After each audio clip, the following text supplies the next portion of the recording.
sa patikim-tikim. Pinilit kong gustuhin, bisyo'y nagsimulang lumalim. Kaya ngayon ang hirap tanggalin. Kabilin-bilinan ng lola, huwag nang uminom ng serbesa. Ito hindi inuming pang bata, mag-soft drinks ka na lang muna. Pero ngayon ako'y matanda na, lola pahingin ang pangtoma. Ayan na nga, tumataas na ang amats ko,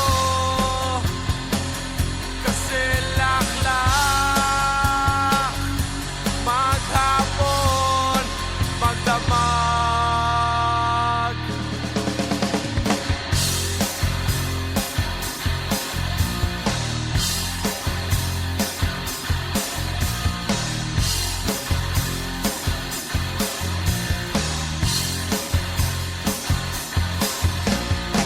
Di bali nang hindi kumain, basta may tomang nakahain.